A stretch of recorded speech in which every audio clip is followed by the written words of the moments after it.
হাই নমস্কাৰ আমাৰ জাজুৱালী ব্লগলৈ আপোনাক সকলোকে স্বাগতম জনালোঁ। আজি ভাবিলোঁ লোকেল মাংস অকণ বনাওঁ, লগতে আপোনালোকৰ লগতো কথা পাতোঁ।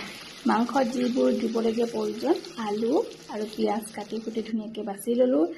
তাৰপিছত ভাবিলোঁ আজি অকণ বেলেগ ধৰণে বনাওঁ। এই অকণমান চেনি দিলোঁ। চেনি দি কোনে কোনে মাংস বনাইছে জনাব। বাকী এয়া আৰু কি ক'ম, জানেই নহয়। এয়া মাংস দিলোঁ, পিঁয়াজ ভাজিলোঁ, চেনি তাৰপিছত আৰু এয়া পিঁয়াজ অকণ ফ্ৰাই হোৱাৰ পিছত মাংসখিনি দি দিলোঁ।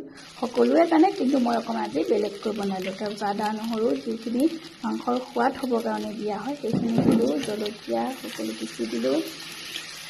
আৰু পিছে আপোনালোকে মাংস এনেকৈ বনাইনে চেনি দি জনাবচোন। আৰু এয়া অকণমান ফ্ৰাই হোৱাৰ পিছত যিখিনি মা মছলা গোন্ধ আহিবৰ কাৰণে সোৱাদ হ'বৰ কাৰণে দিলোঁ এয়া ধুনীয়াকৈ। তাৰপিছত আৰু এয়া কি কৰিম, অকণমান ভাজি হোৱাৰ পাছতে মছলা দিলোঁ। দিয়াৰ পাছত অলপ ফ্ৰাই কৰাৰ পিছত এইখিনি দিলোঁ। বাকীখিনি বাৰু আপোনালোকে চাই যাওক, নিশ্চয় গম পাই যাব। আমাৰ মাংসৰ ৰেচিপিটো আপোনালোকক দেখালোঁ দেই, কেনেকুৱা হৈছে কিন্তু জনাব ইয়াত।